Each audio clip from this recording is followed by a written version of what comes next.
We end today's show with professor and author Stephen Salaita. Last year, his job offer for a tenured position for the University of Illinois at Urbana-Champaign was withdrawn after he posted tweets harshly critical of the 2014 Israeli assault on Gaza. The school had come under pressure from donors, from students, parents, and alumni critical of Salaita's views, with some threatening to withdraw financial support. The move was criticized both in and outside of the school, with administrators accused of political censorship.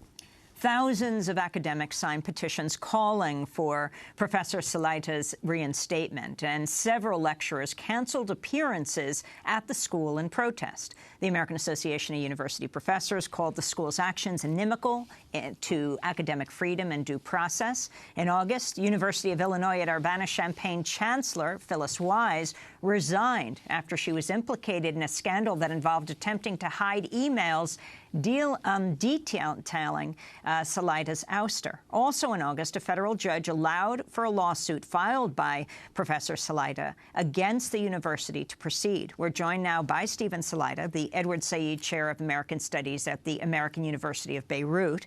His book, Uncivil Rights, Palestine and the Limits of Academic Freedom, has just been published. Also with us, his attorney, Maria LaHood, senior staff attorney at the Center for Constitutional Rights. We welcome you both to Democracy Now!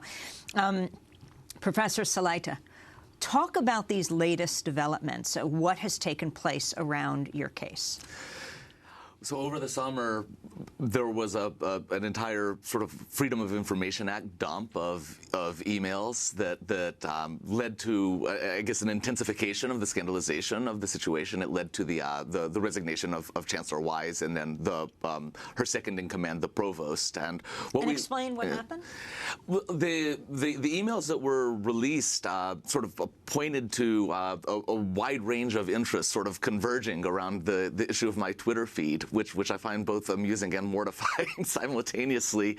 And there was donor pressure, and there was a conscious effort to circumvent the open records laws, but also a conscious effort to undermine all of the normal processes of faculty governance. There were allegations that the chancellor and others at the school were using private email accounts to avoid having their conversations about you and their reaction to you accessible through public information requests. This is sounding presidential. Yes, exactly. And they actually said in writing, you know, I'm deleting the emails as I send them. Yeah. And so the chancellor was forced to resign. And explain who else. The board also changed?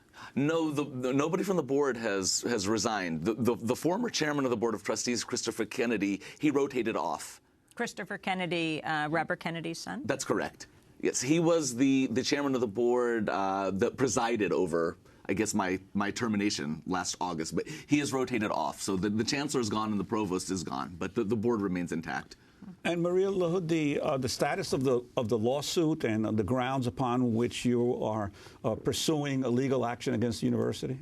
Professor Salaita's case against the university is for his breach of contract as well as violations of his First Amendment rights and his due process rights. And the university attempted to dismiss it, claiming there was no contract, claiming he had, his tweets weren't protected, and the court rejected that, saying, of course there was a contract. If there wasn't, the academic hiring process as we know it would cease to exist. And of course his tweets are protected by the First Amendment. They implicate every central concern. They, are in the public interest. They were in a public forum.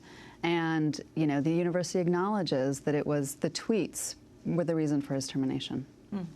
So are you hoping to come back to the United States and teach at the University of Illinois Urbana-Champaign? Sure, that's the primary concern of the lawsuit. Explain what happened for those who haven't followed your case, where you were working, and then the job offer, et cetera. Okay. I was at Virginia Tech as a tenured English professor.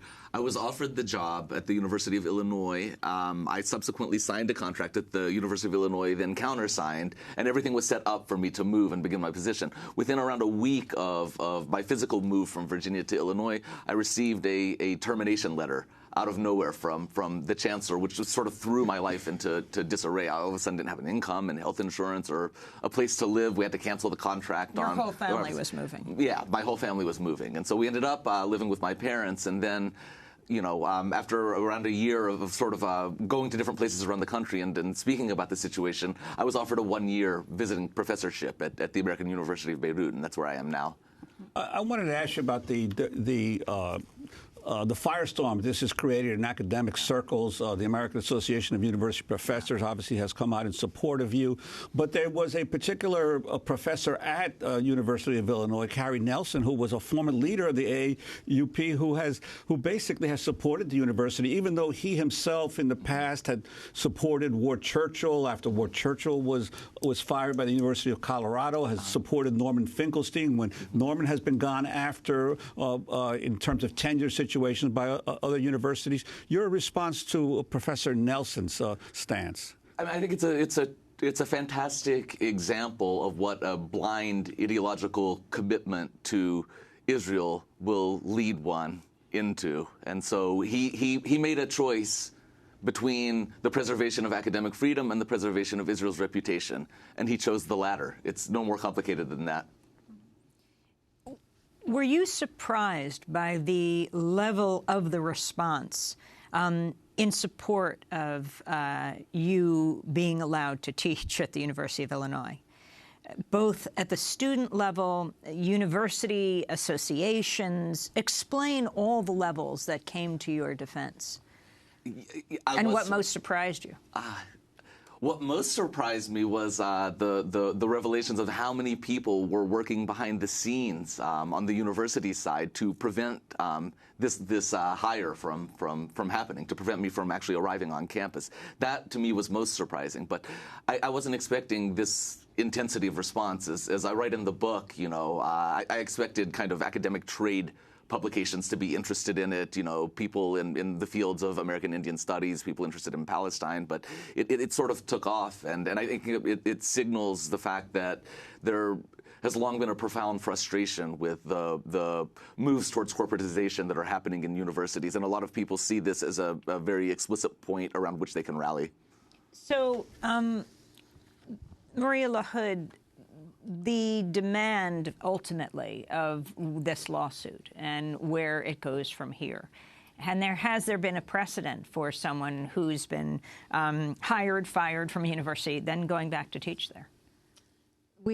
First of all, Professor Salaita's case is unprecedented. The fact that he was summarily dismissed because of his tweets is unprecedented. So we're dealing with a situation that hasn't happened before. But, the lawsuit seeks his reinstatement. It seeks compensation for all of his losses and punitive damages because, as we've seen with the emails coming out, the university knew exactly what it's doing, exactly what it was doing. Chancellor Weiss, even before she sent Professor Salaita the termination letter, said, well, whoever sends it, I'm going to be deposed. She knew that they knew what they were doing. And I don't want to put all of the blame on her. It wasn't just her who was responsible. The board was also responsible. Didn't the chancellor say she was carrying the water of what the board chair of Mr. Kennedy? She said that, she was supposed to put forth a united front, but that was, she was doing what the board wanted. And, the board has sort of skated free. And, Kennedy himself got an award of courage by the Simon Wiesenthal Center for leading the charge and firing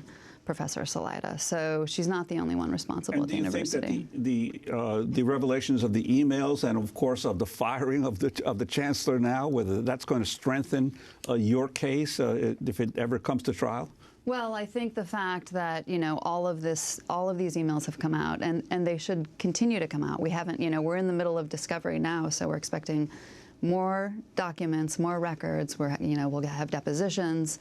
Who knows what more we'll find out. So I think hopefully the university is in a position where they don't want to just have resignations, but they also want to do justice and actually reinstate Professor Salaita. A new report by the nonprofit Palestine Legal and the Center for Constitutional Rights has documented hundreds of cases of Palestinian rights activists in the United States being harassed, disciplined, fired, sued, censored, or threatened for their advocacy around Palestine. 85% of these cases targeted students or scholars. Professor Salaita, can you talk about this in your own case? It's a stunning report, although its findings aren't necessarily surprising for those of us who have been involved in the issues of Palestine advocacy on campus. We know that there's long been forms of repression in some cases, there's been criminalization. You know, people lose jobs, they don't get tenured. You know, Students for Justice in Palestine get their chapters shut down sometimes. So, you know, it's fantastic and groundbreaking to have a singular document that chronicles some of these incidents, and it finds nearly 300 incidents in less than 2 years, which is a pretty stunning number. Did the chancellor resign, or was she fired, by the way? She resigned, but she resigned under a deal in which she was supposed to receive what was allegedly the remainder of her contract amount, but the board rejected that, $400,000. So, but she still gets to, she'll be on a paid sabbatical for a year, and she'll get to return to her $300,000 faculty position, unlike Professor Salaita. And the timetable of this lawsuit, when would you expect to be back at the University of Illinois or teaching there for the first time?